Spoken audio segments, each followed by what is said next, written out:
Kembali lagi di Cerita Cinta Channel. Jangan lupa like, comment, and subscribe ya. Terima kasih. Akhirnya, Bening dan Gara mengantongi izin dari Nyonya Besar untuk berangkat ke desa tempat Bening lahir dan tumbuh besar. Sebuah desa yang cukup jauh dari kota besar, di mana penduduknya sebagian besar menggantungkan hidup dengan bertani atau berkebun. Bening lahir di sebuah desa yang jika waktu baru menunjukkan pukul 8 malam, situasi sudah sungguh sepi dan sunyi.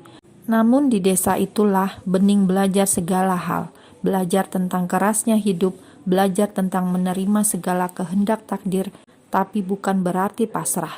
Di desa itu ia diajarkan untuk menjadi seorang perempuan dengan perilaku yang sopan dan santun, lembut dalam bertutur kata tetapi bermental baja. Mungkin karena itulah sampai hari ini Gara masih melihat Bening sebagai perempuan sederhana dan bersahaja, begitu penurut dan begitu pandai menyenangkan hati orang lain. Sikapnya yang dewasa membuat Gara nyaman dan seringkali membuat Bening sebagai tempat berbagai semua hal. Entah itu hal menyenangkan, entah pula itu hal yang rumit. Bening selalu bisa menjadi pendengar sekaligus penasihatnya. Ya, sosok Bening memang sebening namanya. Gara merasa bahagia bisa mendapatkan Bening sebagai pelabuhan cintanya.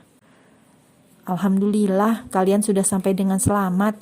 Mari masuk Nagara, Bening. Bapak dan Ibu menyambut kedatangan keduanya dengan sukacita. Mereka memang sempat dikabari oleh Gara bahwa keduanya akan bertolak ke desa dan menginap di sana. Awalnya, kedua orang tua itu juga tidak begitu mengizinkan, mengingat usia kehamilan Bening sudah sungguh tua dan akan memasuki saat-saat melahirkan. Alhamdulillah Pak, Bu, Gara menyahut dengan senyuman pula. Ibu meninggalkan mereka bertiga di ruang keluarga menuju dapur. Ternyata bersama seorang pelayan di rumah itu, ibu sudah menyiapkan makanan ringan juga buah yang telah dipotong-potong. Setelah itu, ibu kembali dengan makanan-makanan yang sudah disiapkan.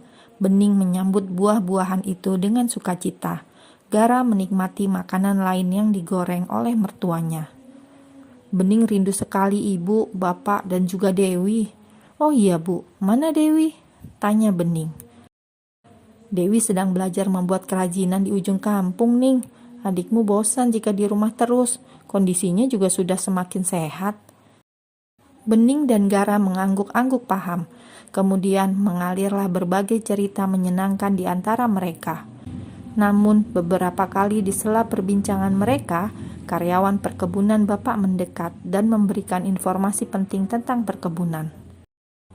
Omset penjualan dan hasil perkebunan kita sedang naik-naiknya, Nak Gara. Karena sekarang bukan cuma sekitar Banjar yang membeli hasil panen, tetapi sudah sampai ke berbagai kota.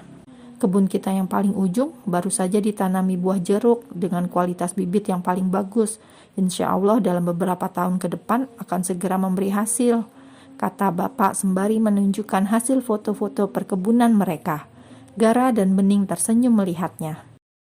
Bening juga tak hentinya mengulas senyum, melihat bapak dan ibu yang semakin sehat dan tubuhnya pun mulai berisi, tak lagi ringkih seperti dulu kala, bekerja tiada henti dengan hasil yang tak sepadan.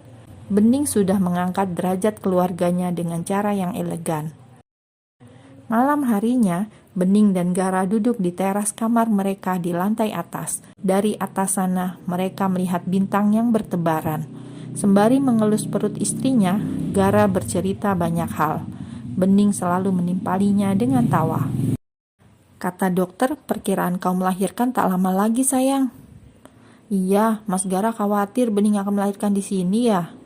Tanya Bening serius. Tidak, kalaupun memang harus melahirkan di sini, tak apa. Yang penting bayi kita dan istriku selamat. Mendengar itu, Bening tersenyum lagi. Namun, dia masih yakin ia akan melahirkan di Jakarta seperti saat melahirkan Abi kemarin. Mereka juga hanya akan menginap 1 minggu untuk melepas rindu akan kampung halaman.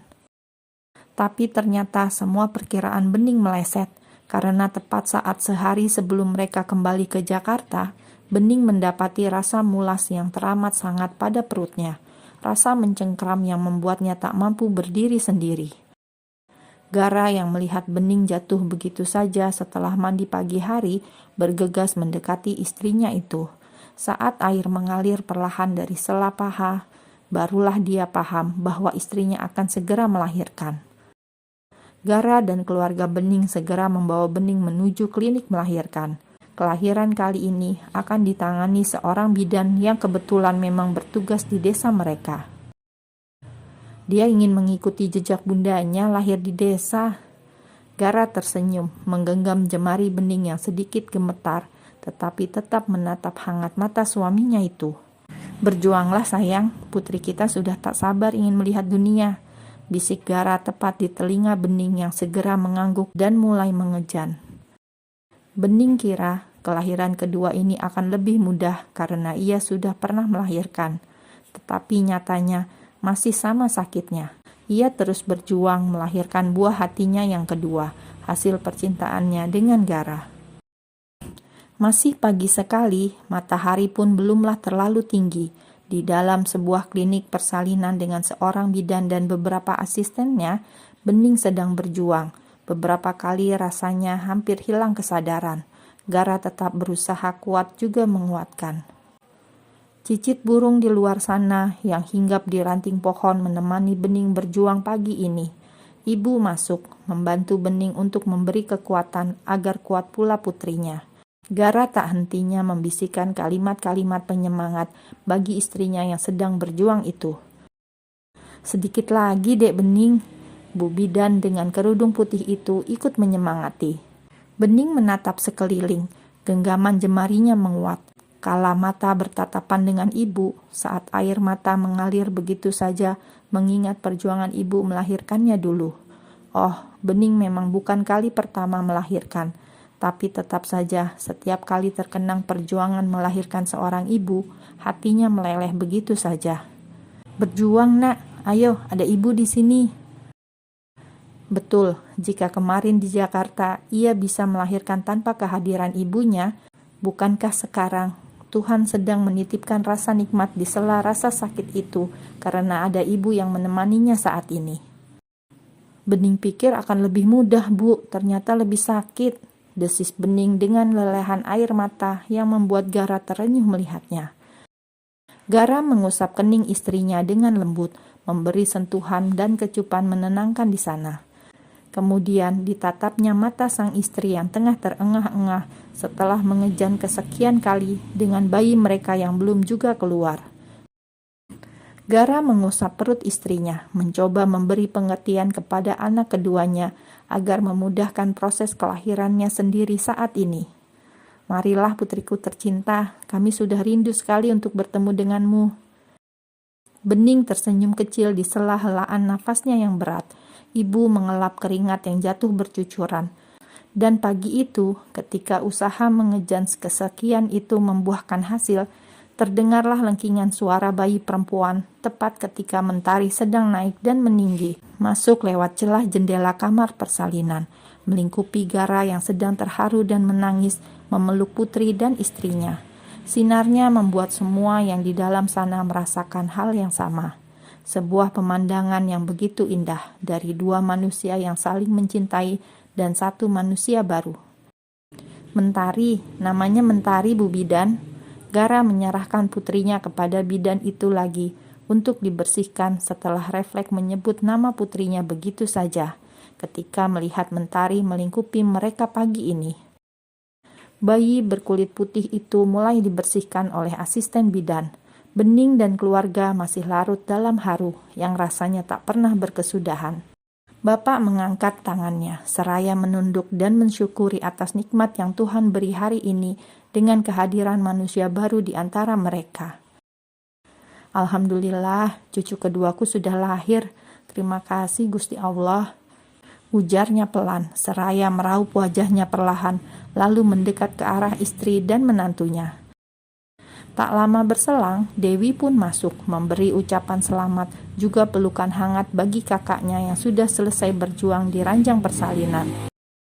Cantik sekali seperti bening, ujar ibu tersenyum saat melihat cucunya sudah selesai dibersihkan, tetapi masih dalam perawatan asisten bidan. Oh iya Nak Garah, apa kedua orang tuamu sudah dihubungi?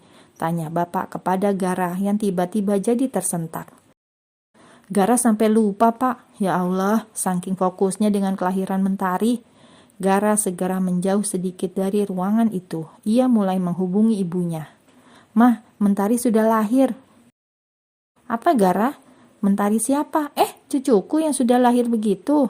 Pekik Nyonya besar di ujung telepon. Garah tersenyum mendengar ibunya yang baru sadar itu. Ya ampun, pantes Mama deg-degan dari tadi. Ya sudah, Mama dan Papa segera ke sana.